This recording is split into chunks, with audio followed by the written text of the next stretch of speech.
नमस्कार दोस्तों, कैसे हैं आप सब। आशा है कि आप बहुत अच्छे होंगे। आज मैं पिछले 10-12 दिन से बच्चे इतने फोन कर रहे हैं।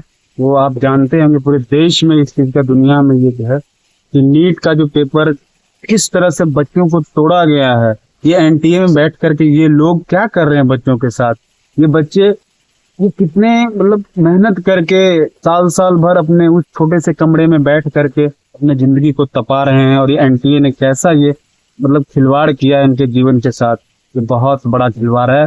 ये मैं कहना चाहता हूँ, भले परीक्षाओं को रद्द कर दिया गया है, लेकिन ये बच्चे लगातार फोन कर रहे हैं कि भैया क्या करें, इतनी परेशानी है, रात दिन सुबह इनको समझाया जा रहा है कि बच्चों क्या करिएगा। सिस्टम पर इतना बड़ा वहां बैठे हुए लोग, थोड़ा सा उनको शर्म नहीं आता है कि इन बच्चों के जीवन के साथ आपने कितना बड़ा खिलवाड़ किया है।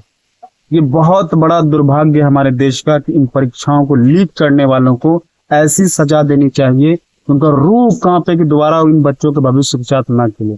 और जो लोग सिस्टम में भी बैठे हुए हैं एनटीए में, उनको उनको ऐसी सजा मिले ताकि उनके, अगर वो दोषी पाए जाएं जांच में, उनको ऐसी कड़ी से कड़ी सजा दिया जाए ताकि मासूम बच्चों के साथ जो इन्होंने की तपस्या की है उनके जीवन के साथ ना खेला जाए।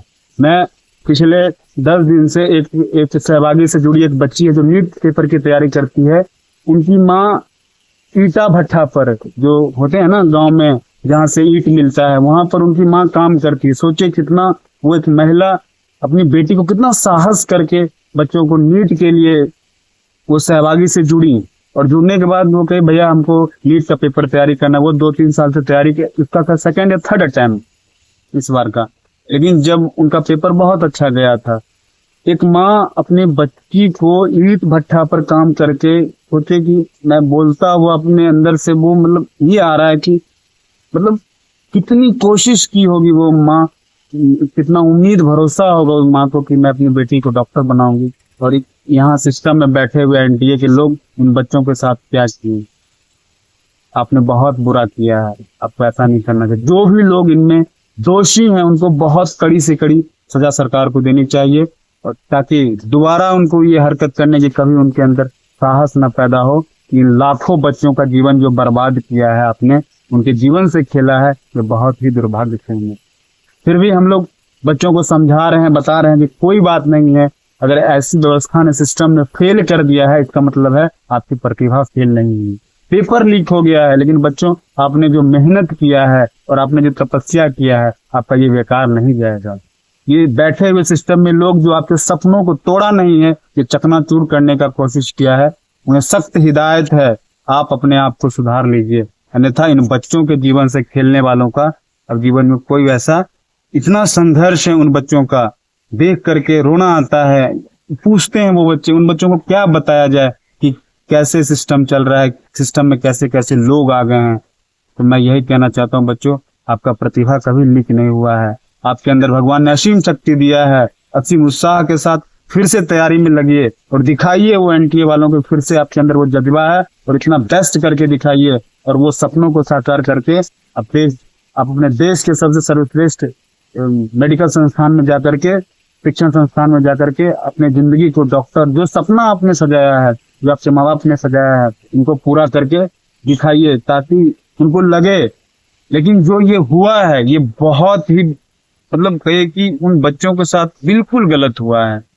आज ये बच्चे इतने हताश हो गए, कितने बच्चों ने तो अपनी जिंदगी को फैसला कर लिया कि हम अपने जीवन में कभी नीट की तैयारी नहीं करेंगे। ये सरकार को भी सोचना चाहिए, यहाँ केंद्र में बैठे हुए लोग, इस शिक्षा को हमने कर क्या दिया है। पूरे देश दुनिया में मजाक बन गया है एक नीट की परीक्षा, कि वो बच्चे जो साहस करते थे घरों में, छोटे छोटे घरों से आने वाले, जिनकी माँ झाड़ू पोछा का काम करती थी, खेतों में काम करती थी, अब वो हमें नहीं लगता अपने बच्ची को डॉक्टर के लिए तैयार कर पाएंगे, क्योंकि उनका भरोसा तोड़ा है, उनका विश्वास तोड़ा है।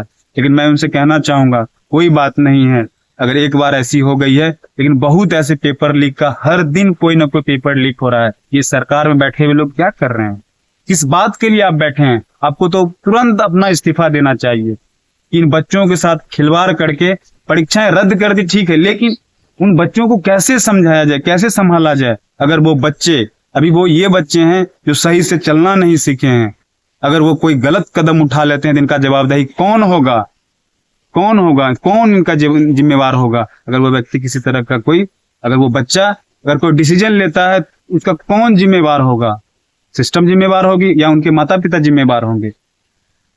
ये प्रश्न आपके लिए हम छोड़ते हैं और ये कहना चाहते हैं उन बच्चों से, बच्चों आप अपना हौसला मत खोना और उस हौसले के साथ दिखाना कि नीट परीक्षा की तैयारी फिर से करके जो आगामी होने वाले हैं उनके लिए इतना अपने आप को प्रिपेयर करना और ऐसा मुकाम हासिल करना ताकि नीट में बैठे हुए वो जो कुछ लोग हैं उनके चेहरे पर ऐसा तमाचा मारना अपने प्रतिभा से, अपने मेहनत से, तो उनको लगे कि नहीं, ये बच्चों को हमने जिंदगी बर्बाद करने की कोशिश की थी लेकिन वो सब ऐसा कुछ भी नहीं कर सका।